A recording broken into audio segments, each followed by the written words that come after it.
good evening. I guess good evening. It's a little after 6, about 10 after 6. My name is Todd Sievert. I'm chairman of the Finance Committee. To my right is Councilwoman Susan Westfall. To my left is Councilman Jeff Schilling. We collectively are known as the Finance Committee, and we are here to discuss 3 recommendations being made by the Loan Review Committee. I assume Mr. Tiddington will be addressing those issues. Thank you, Mr. Chair. We have 3 loan actions that we're requesting tonight. The first one is a request by the owners of the Masonic Building, 107 West Main LLC. They are asking for subordination of a position or of a lien from a second position to a third position. The first 2 positions would be with the same bank. They're just two loans that they have with the bank, and then ours is a $100,000. Actually, the current balance is $94,000 loan that they have through the Small Business Development revolving loan with us. The committee, the Revolving Loan Fund Committee met unanimously, recommends council approval. What this would do is it would take us to a subordinate position. However, between a new appraisal and any kind of personal guarantees, there is sufficient collateral that our position would be protected, as well as the 2 banks, the 2 bank loans that they have. We are requesting emergency legislation, as we do with all revolving loans, so that they can close and move on with their improvements, so that they can be up and running. I believe their focus is now on the second floor. The first floor being fully occupied. The 3rd/4th floor, Mr. Schilling, is the secondary priority as they finish out the second floor. It's kind of an odd setup between the 3rd and the 4th floor, so the 4th floor is posing some additional challenges from a fire and building perspective that they're working through. Nonetheless, it is a subordination request. It's not a request for new money.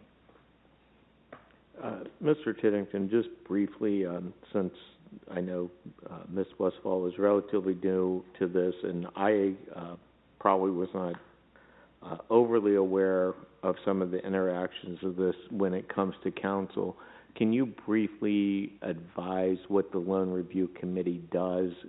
As chairman of the since I became chairman of finance, I've now attended those meetings, but I think it's important for people to know that these are vetted not just by city officials, but by a collective group of different people throughout the community to make sure they're appropriate for the community. Sure. So, we market these programs through our staff and the Troy Development Council.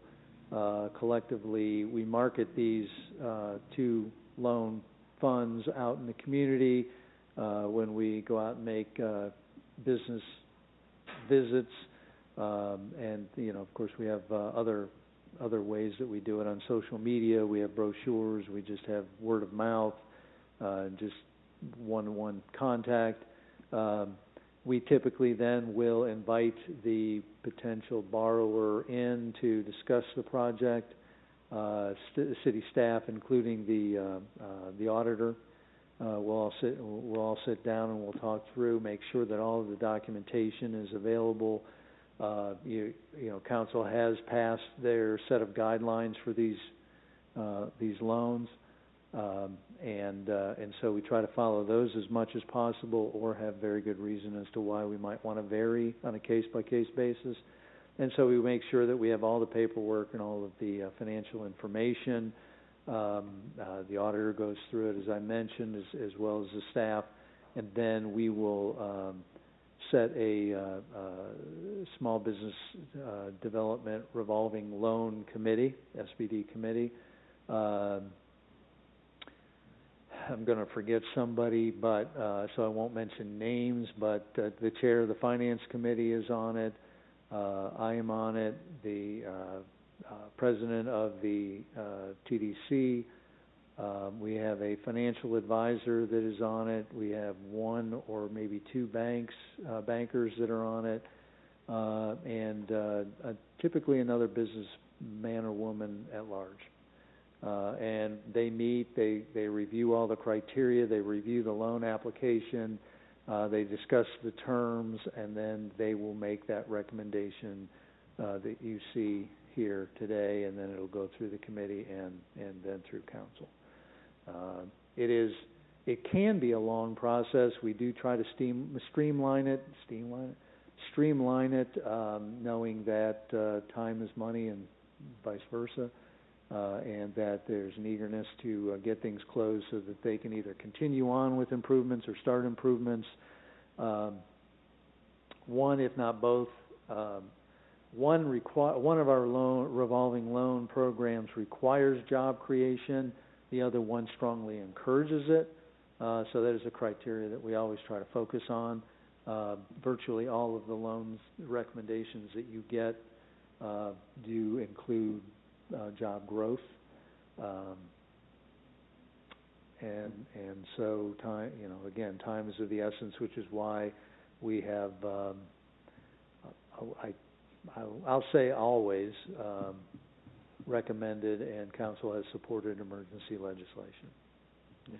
Well, thank you for that explanation. I do think it's important for the community to know that when you see things like a loan review committee on here, it's involved than just 3 words on a sheet of paper. It is a lengthy process that brings these before council. So, that said, do we have to do each one individually? Is that how grant? They're 3 distinct loans actions. So, is there any more comments or questions about the 107 West Main Street LLC loan? Mr. Schilling? No, I have no questions. Ms. Westfall? No. Anyone in the audience? Any other council members? If I may. Yes, I'm sorry.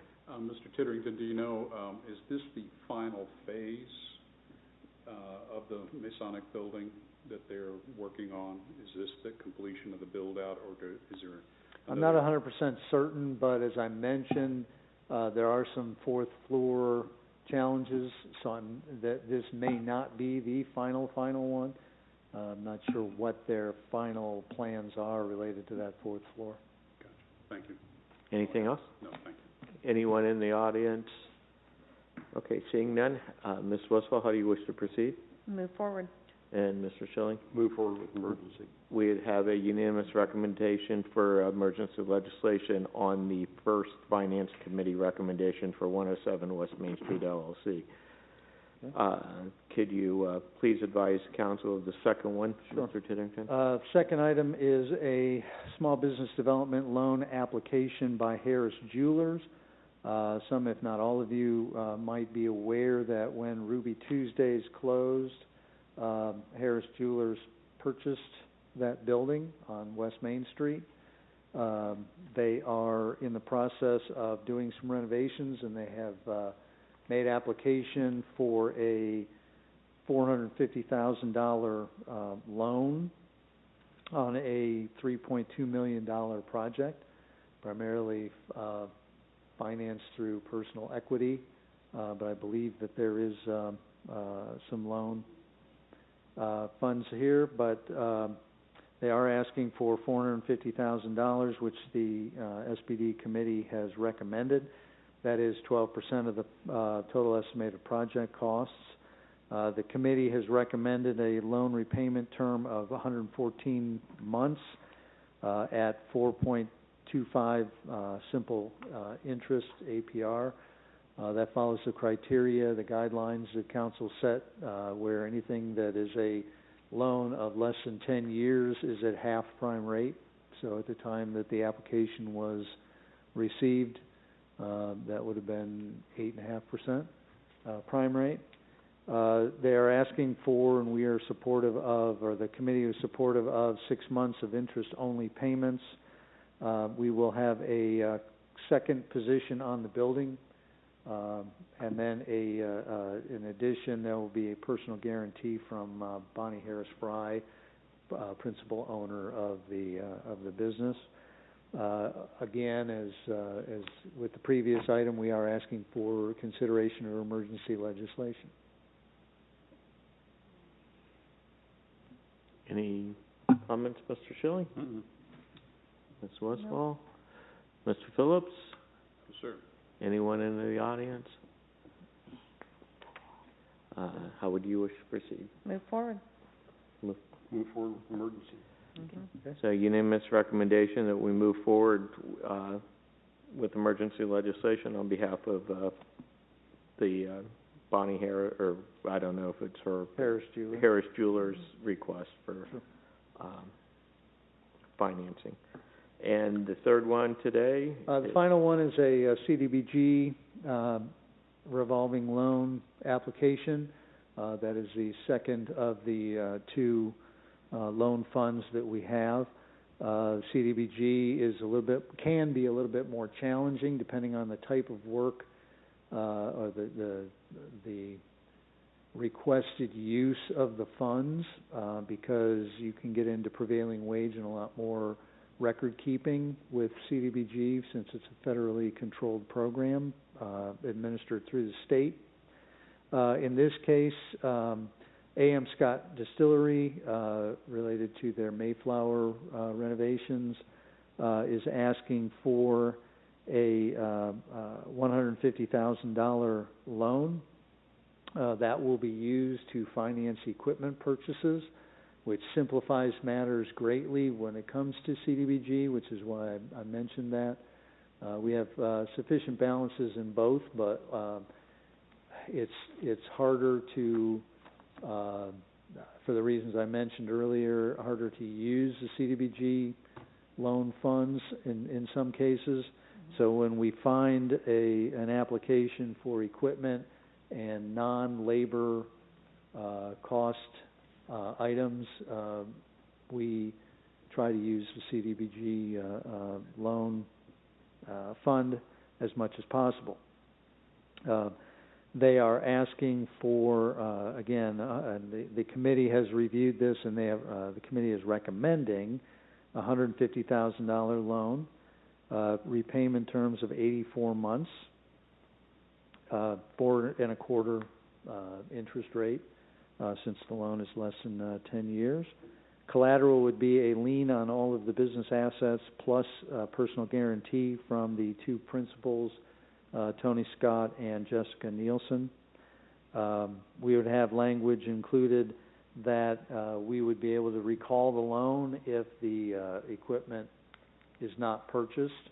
That is not focused. That is not a trust issue with the current or the proposed borrowers. Nothing personal. It was a potential loophole in a previous loan several years ago. Did not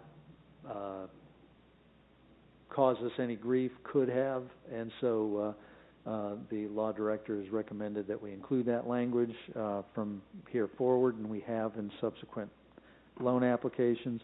And again, we are asking for emergency legislation to close as soon as possible. I just have I got maybe more comments, but my recollection from the loan review committee meeting is CDBG, whatever, CBDG, is related to job creation, and our reports that were prepared prior to this does reflect the job creation that is being proposed by the A.M. Scott Distillery.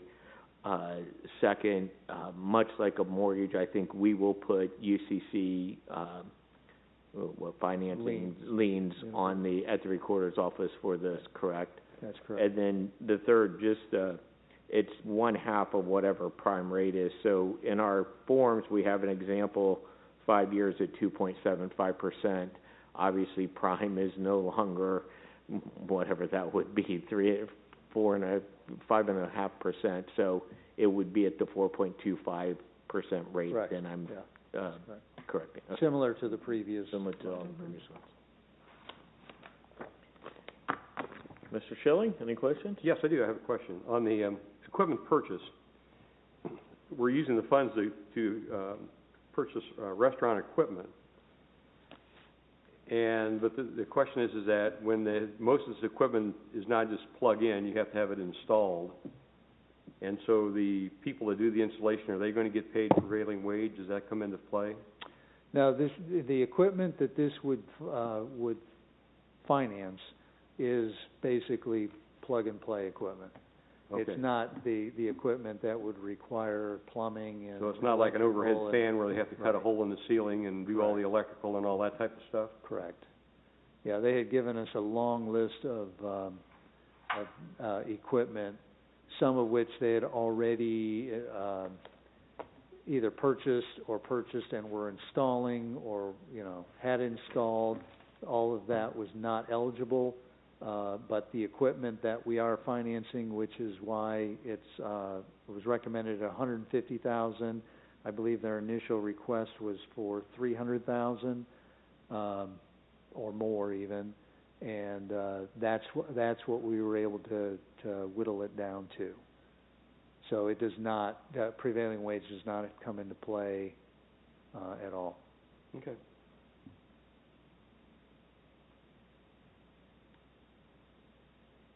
You want to take a minute to look at that, or do you have any other questions? No. Okay. Ms. Westphal, any questions? No. Mr. Phillips, any questions? No, sir. Anybody in the audience? Okay. Seeing none, Mr. Schilling, how do you wish to proceed? I would proceed with the request with emergency. Ms. Same. Westphal? We'd have a unanimous recommendation from the Finance Committee that we proceed with emergency legislation for those loans. Thank you. Thank you. Anything else? Anything else before the committee? No, sir. Okay, committee closed.